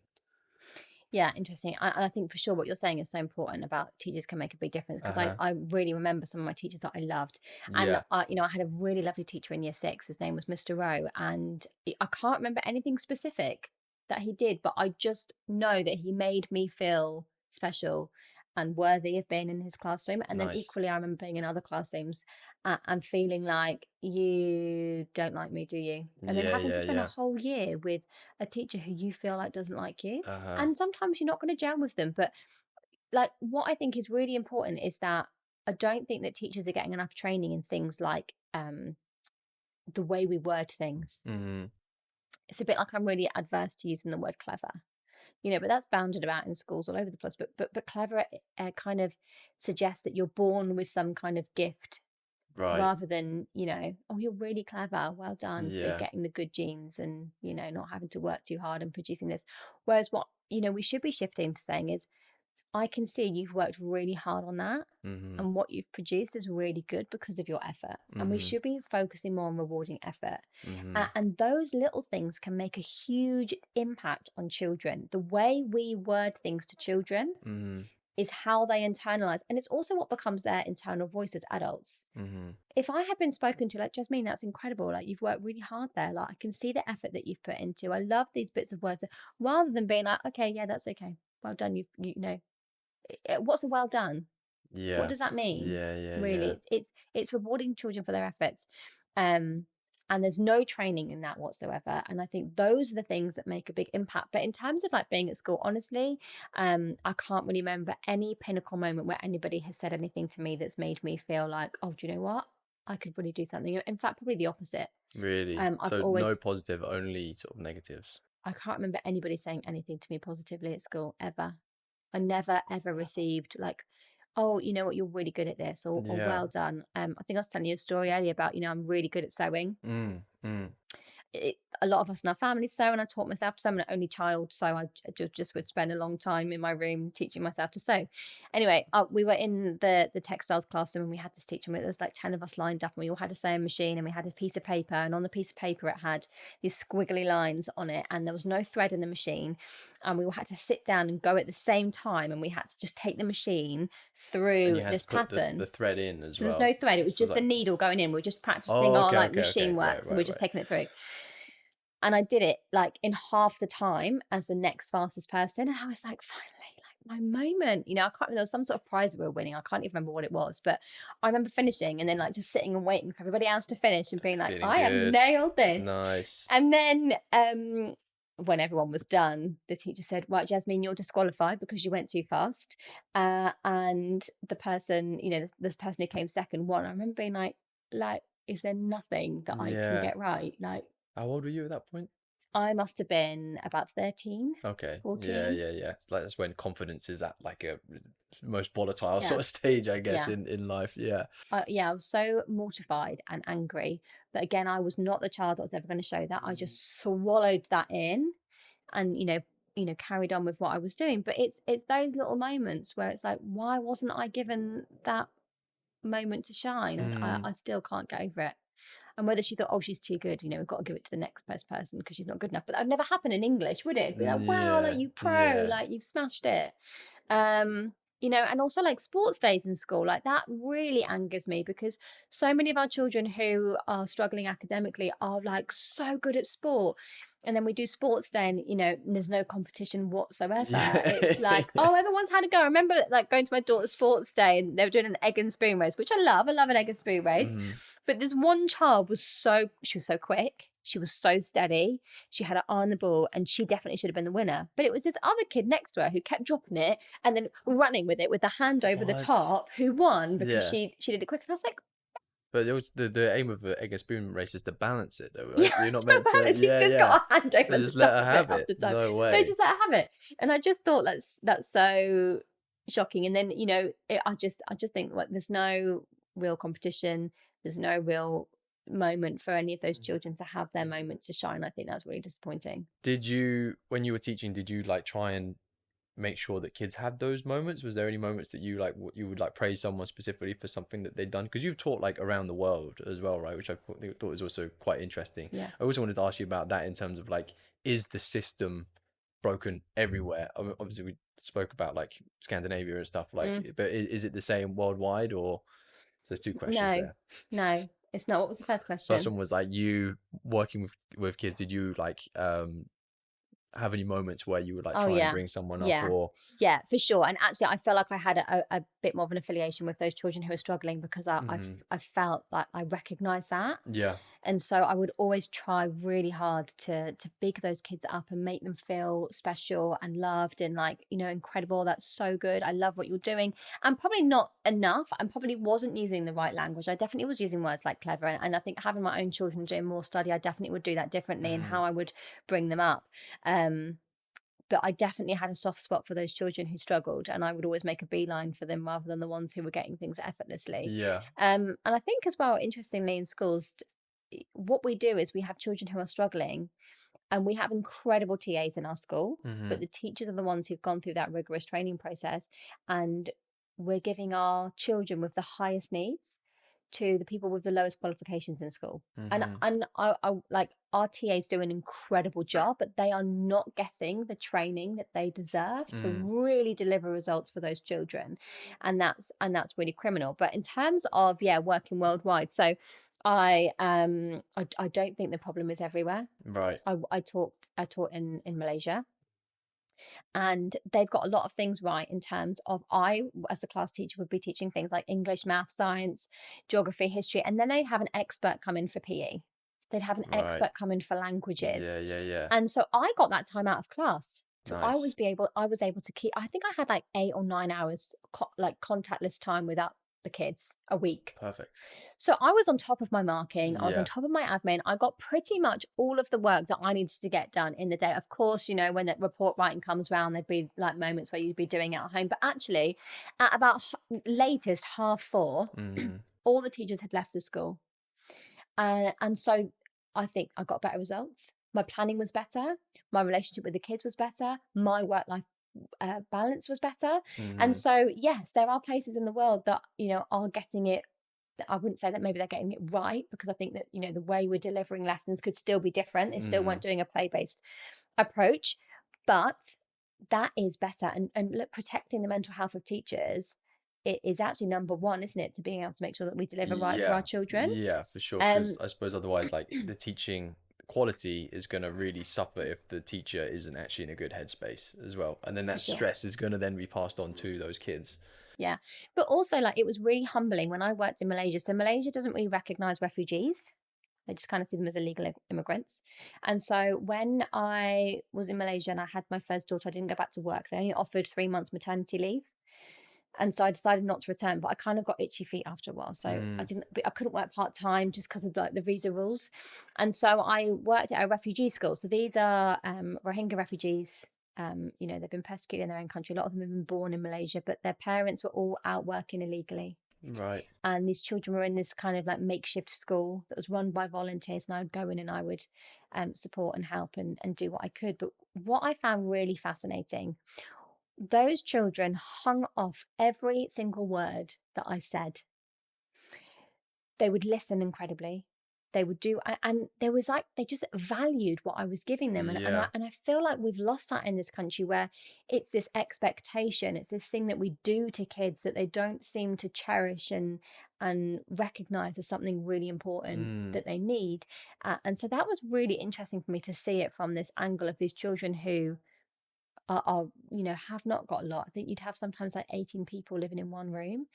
And I remember being in the lesson and teaching and hearing the police siren go by. I didn't even recognize the noise, but all of a sudden the children started freaking out and they were like clambering in the corner of the room. And I was like, what is going on? Like, and they were so nervous that the police were going to come and take them, or they started having conversations around like, where are they going? Because their parents were all out working, doing illegal jobs. Mm.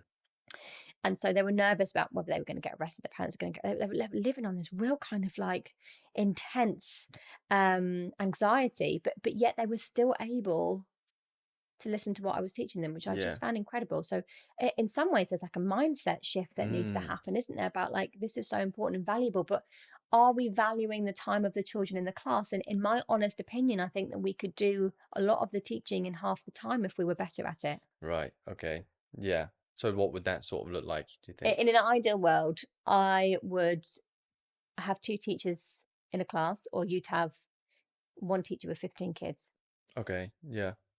You would be able Be to, more one-on-one as opposed to like I mean, I don't even think you need one-on-one not to one-on-one, but they'll like be smaller. The yeah, yeah, ratios are, yeah. the ratios are so much better, right? You'd have a TA in there, Mm-hmm. you'd have a teacher in there, and you would see such better results. And that's why, a lot of people come to me. I work with a lot of parents who home educate their children. And I think that, a lot of people are like, oh, you can't home educate your child. And, I'm an aunt about it a lot. But actually, what you can do at home as a parent with your child, Mm. one-on-one, will completely outstrip what can happen in a class of 30. Yeah. Yeah, and I think there's a lot to be said for that. The only reservation I would have about homeschooling is the communication skills that you build, being alongside other people the same age as you. I think there's So ways when was the around that, last time, right? Lewis, you were in a room with 30 people exactly the same age as you? I mean, it would be university Yeah, or similar ages, yeah. Yeah. But actually, I totally get where this comes from. Mm. But having worked with so many at home educating families, Mhm. they are so good at building support systems. And actually, home ed is massively on the rise. They have Yeah. these incredible communities. So I run lots of home ed classes. They go to things like forest schools. They'll have a parent who's a specialist, and they'll come together. Like, I would say 3 or Nice. 4 times a week, they are getting together, and they are with other children. Not always the same age. There'll be a mix of ages, but Yep. actually socialization and communication has never been something that I have seen as an issue for children who are home educating Yeah. in the way that you think it would be. But Mm-hmm. how much communication are our kids doing in school? Like, no, be quiet, sit down, you've got to do your work. Yeah, yeah.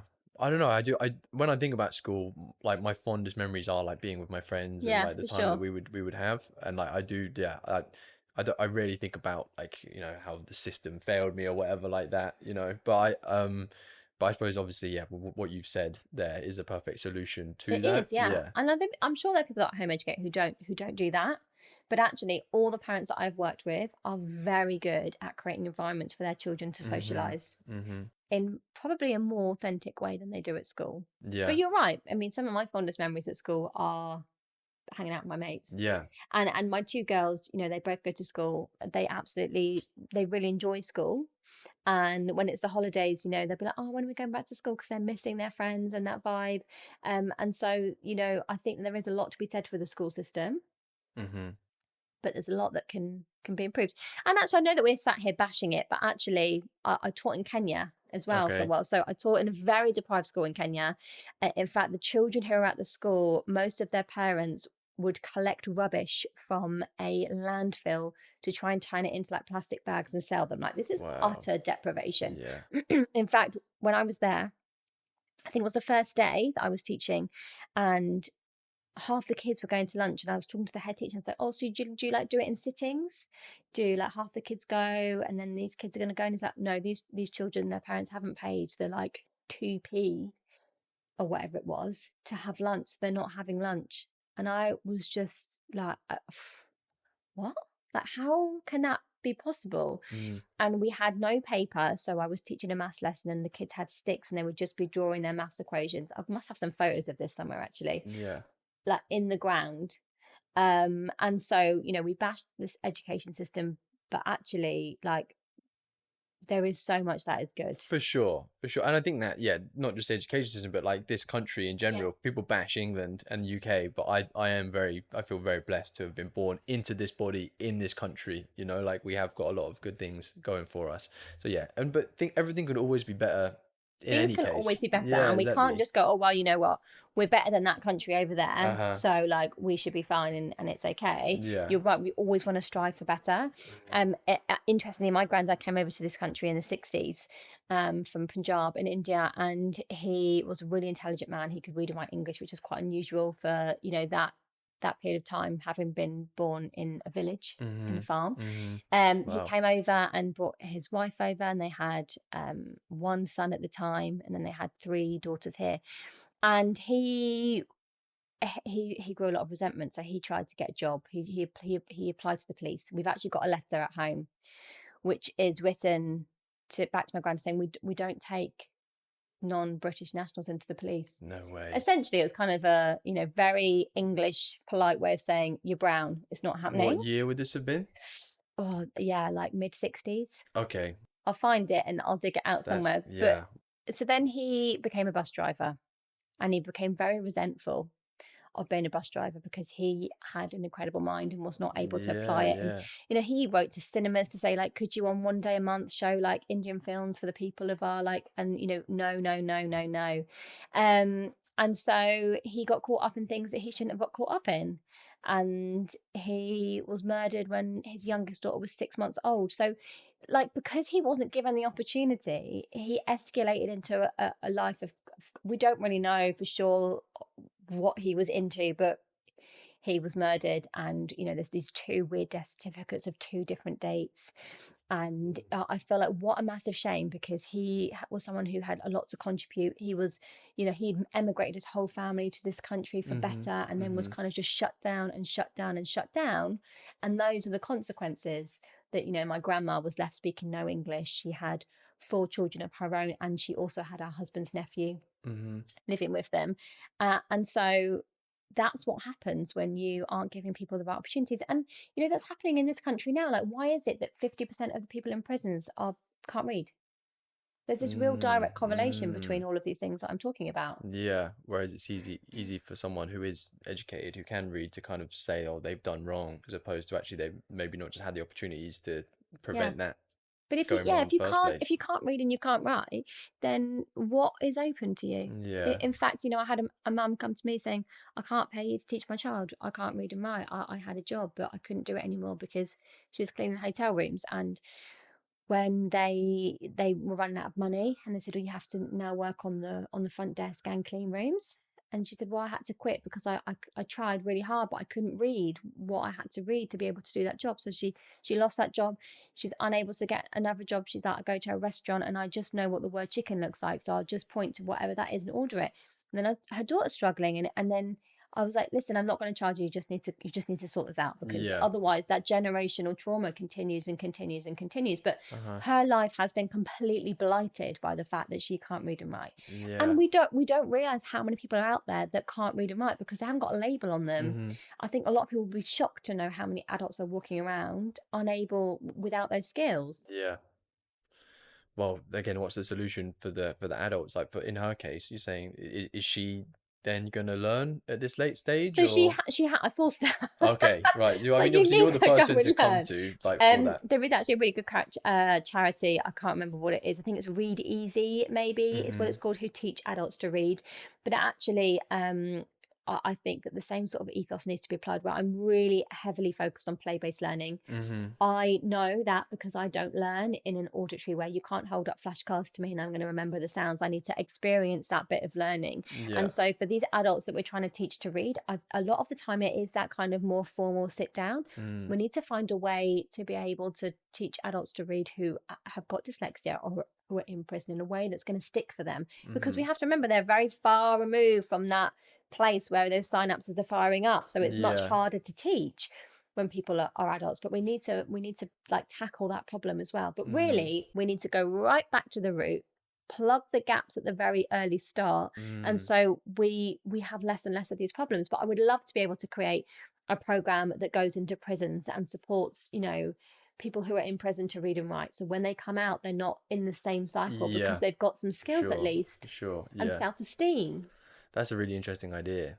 I was just about to ask you as well, like, what your kind of vision is and your long-term sort of goal with what you're doing, because it feels like, see, obviously we've been kind of, it seems like we've been growing our businesses on a similar sort of, like, scale alongside each other.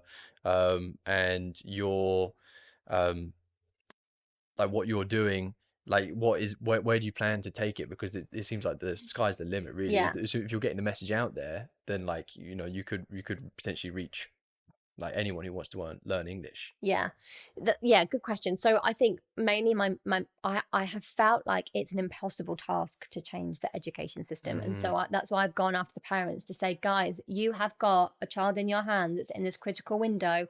Let me show you a very small shift that you can do to build reading foundations. And I feel like I'm doing that. I'm doing that really well. I'd love to do that on a bigger scale and get Mm-hmm. that training out there to so many people. And most of the things that I offer are free. So I have like 4 free bits of training, and that will always be the case. And I'm always looking to create more training because I don't want, money or finances to be a barrier. But yes, I have courses as well that people can Mm-hmm. buy, and that's really important because that's how I make a living. But I would love to be able to make real changes in the education system. I would love to be like, this is what needs to happen in, until the end of year 2. Yeah. This is how I want to see the education system look, because I know that we are going to have better results, happier children, happier parents, happier teachers, better Mm-hmm. results. Mm-hmm. And introducing that play-based element into teaching. But also I'd love to be able to work with schools and teachers and train staff who are working with children in that critical window. I'd love to work with people who have struggled, who are adults. So the sky is the limit, and I need to kind of like take a minute to think about what avenue I want to go down to, but also creating a phonics scheme that can be taught in schools as well. So I've got the scheme there, but we're just trying to get that accredited so it can be launched into schools as Yeah. well. So there's lots of different avenues that I want to go into, and I feel this real kind of fire because I feel like I'm in a position now Mm. to really make a difference, For and sure. and go for those children who are like, listen, I know that you think that you can't do this, but you can, because I couldn't read and write. And so I feel that I'm in a really fortunate position to be able to spread the word and let children know who are struggling. Like, you might be struggling, but that's because the system isn't teaching you in a way that you learn. Like, I struggled, I found it really difficult to read and write. It took me a lot longer than everybody else, but like in the space of pretty much 18 months, I've built a six-figure business from dust, and I feel really proud of that, because and it's really healing for the little child that I was. Yeah.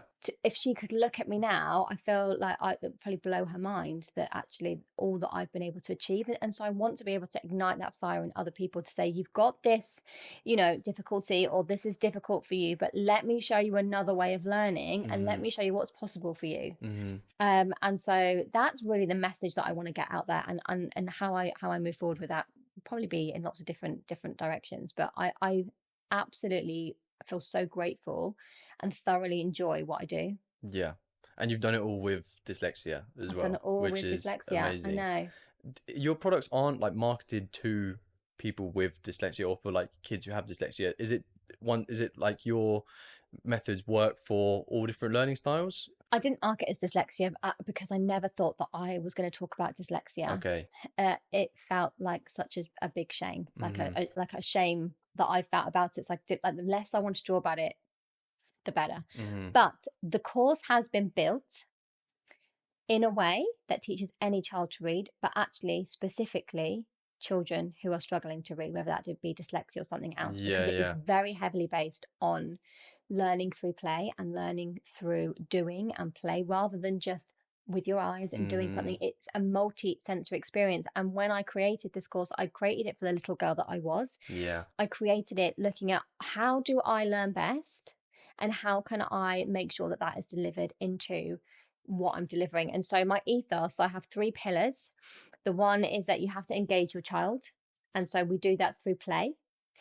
You have to have a clear structure, so you can't just be doing a bit of this and a bit of that and a bit of this. Every bit of learning has to build on what you've already learned. So we're not learning anything here. I'm Mm-hmm. not exposing you to anything that you haven't learned yet.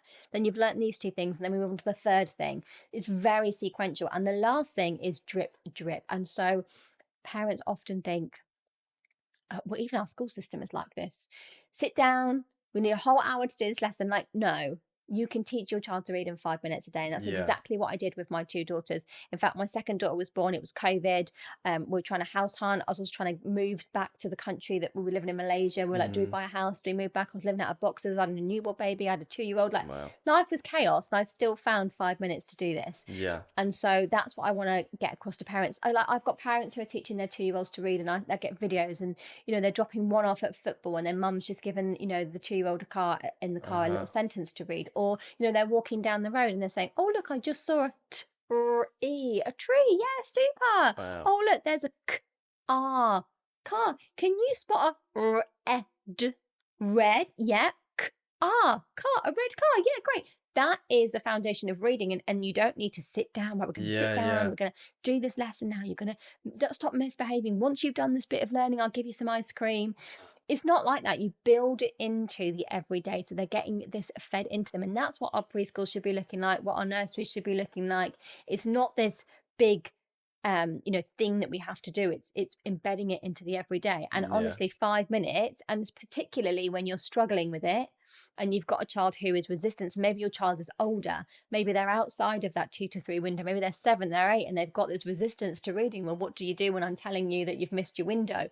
The brain is plastic, so even though you are outside of that window, the brain can always shift. But what you have to do is change the way that you are delivering the learning to your child in a way that's going to engage them. And 5 minutes, 10 minutes, we're not overwhelming them through play, is the winning ticket. Yeah. It's not taking kids out for interventions for worksheet after worksheet after worksheet. It's like, do you know what? Just write your sounds out in some shaving foam in a tray, or some sand, or some lentils. Yeah. It's like, let's get some water play out. It doesn't even have to be that messy and that overwhelming. You can use the same resources. Like, how expensive is a bag of rice? Like, not very, but you can use that in so many different ways to teach a child to read. And I really enjoy playing in all the sensory stuff as well. Yeah. Yeah. So you've engaged them immediately. What I would say is, if you're a parent at home and you are doing sensory play with your child, and you've set up something for them to learn, always give them at least 5 minutes just to free play with whatever it is that you've given them. They need that time to explore that, whatever it is, shaving foam, rice, whatever that is. And then it's like, oh, do you know what? Can you do this shape for me? Oh, you can. Do you know what that actually makes a You sound? trick them. You're tricking them into Yeah, learning. yeah. Yeah. And so Love actually, that. interestingly, just quickly, I've had a few comments from educators, parents who have said things like, yeah, I think that, teaching children to read early is great, but only if they're showing an interest. Mm-hmm. Actually, there's a lot of people online who are, attack what I do. Um, and actually, what I would say is what we don't do in school is we don't say, do you know what? Your child isn't really showing an interest in reading, so we're not going to teach them. Your child isn't showing an interest in maths, so we're not going to teach them. Make them interested. Mm. That's what you have to do. It's not about, oh, my child doesn't want to do that, so we're not going to do that. It's like, well, okay, so how are we going to change what we're Yeah, doing yeah, to yeah. make them interested in Yeah. this? Because this is so It's important. obviously there's a problem with their methods if they're not interested in the first place. Yeah. Yeah. Yeah. And there's always a way that I've never met a child that I haven't been able to teach because Mm-hmm. I have to work hard at making sure that I've got the right methods to teach them. Mm-hmm. But also the neuroscience is so it's so clear about that 2 to 3 window and how it is so effortless to teach them to read when you get that right. And so why would you wait? And for me as well, the reason why I taught my children to read so early, in fact, I wasn't so clued up on the neuroscience then. I struggled to read and I refused to let my children have that same struggle. So I decided, I remember it was a baking hot May day. It was like hot for 12 weeks after she was born, but I held her in my arms and I was like sweating and was like, I don't care what happens, you are going to start school reading because I'm not putting you into the system that is going to break you. And I know the only way for you to survive a system and do well is if you can do what they're asking you to do. And what you need to do is be able to read. And so I taught them both to read. I started at age 2. They're both reading at 3. They have maintained their greater depth. So we're both working beyond where they should be in terms of, age-related expectations. And so I feel like, I've done my job there. I've given them this tool so they can thrive and really enjoy the learning experience. And what else do I want? I just want every door to be open for them. Yeah. I don't want there to be a barrier to say you can't go through that door because actually this thing here, this reading problem is too difficult that you For can't get sure. over there. And so how many children are just like withdrawing in and not going for all the things they could be so incredible at because they can't read? Also, just like when you get through education and you get given a grade, like it's a shame that people are led to believe that that grade is like represents them, because like realistically when you go to a job interview or university interview, like whatever it is, I mean obviously universities look at grades, but when I went for my degree, I studied music production in Southampton. um the guy didn't want to look at my grades, my CV, whatever. He wanted to listen to my band, and like he loved it straight away, and he was like, and that was pretty much it. Like I was, whether for better or worse, he was interested in me joining the course. And the same with job interviews. I don't think anyone's ever asked me what I got in a degree or what I got for my GCSEs or anything like that. Which is also Yeah. just kind of like, where I don't know. There's definitely a disconnect there as well. I I think think. that's such an interesting thing that you've said because that's the same as me being allowed into a teaching degree that said that I had to pass these 2 tests and Yeah. I didn't pass them. It's like, well, do you know what? We really like you as a person. Uh-huh. And so there's not enough focus on building personal skills For because sure. actually, you know, I think that who you are and how you come across in life is so much bigger than your grades. Mm-hmm. So that's Most that's really definitely. interesting. Yeah. Yeah. Well, everything you do is very inspiring. I love the versatility of your methods and how effective they are. Before we go, as a phonics expert, that's what I market you as to brands. I wanted to ask you, what's your favorite word?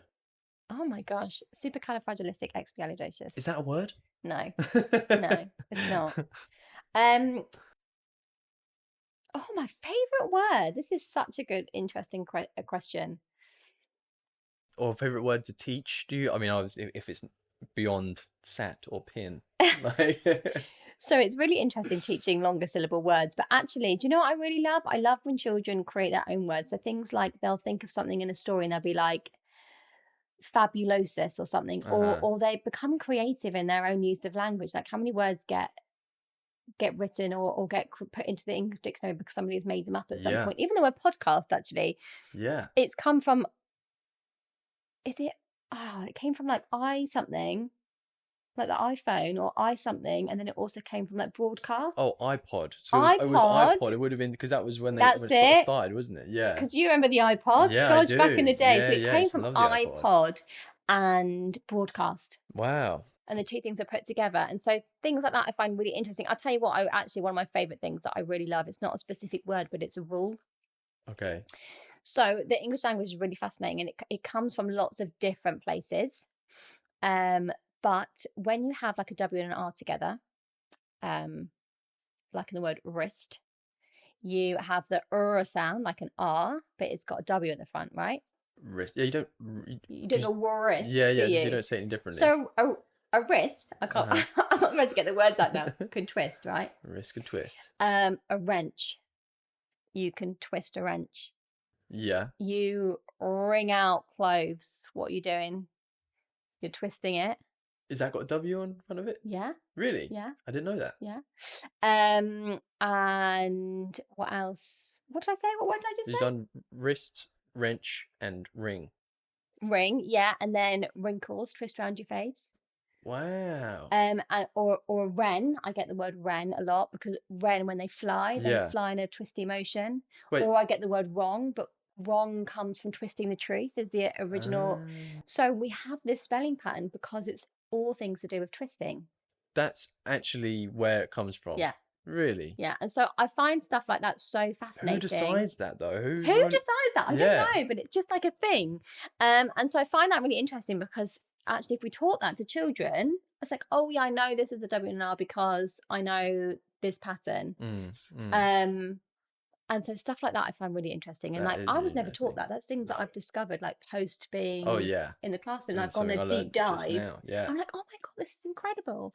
Or like things like when you have a W and an A, the A normally makes an O sound. So like watch or want or swan or swamp. And that's like another rule that's been written into the language. That's another rule that's been written into that. Do you think they got the language right, whoever made it? Do you think there's a No. lot of things which people... I do think that, so English has a very deep orthography.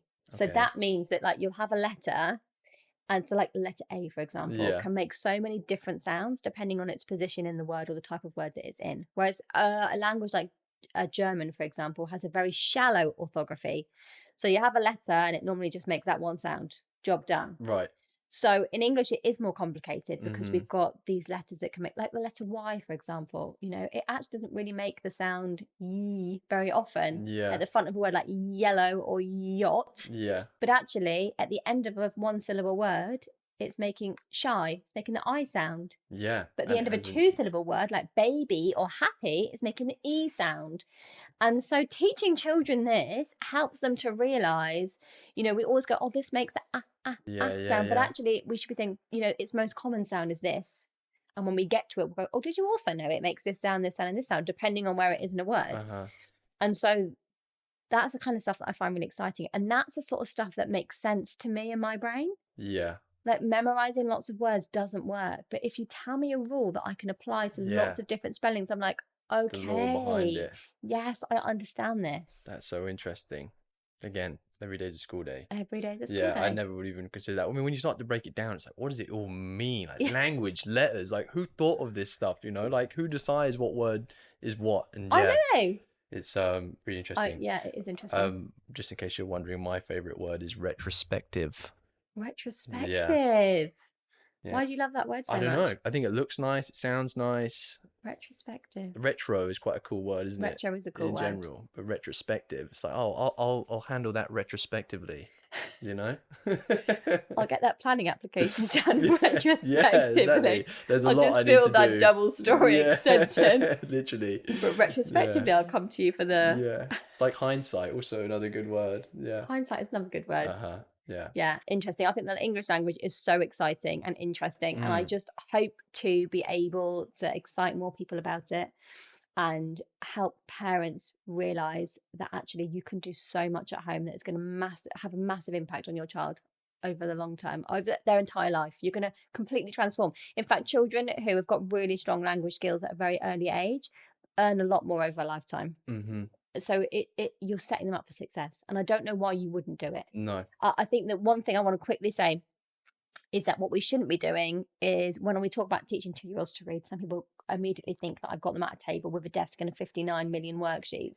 And it is not that. It's doing it through play, through connection. It was a wonderful way for me to build connection with my children. I run classes from home. It is play, it is sensory, it's so many different activities set up.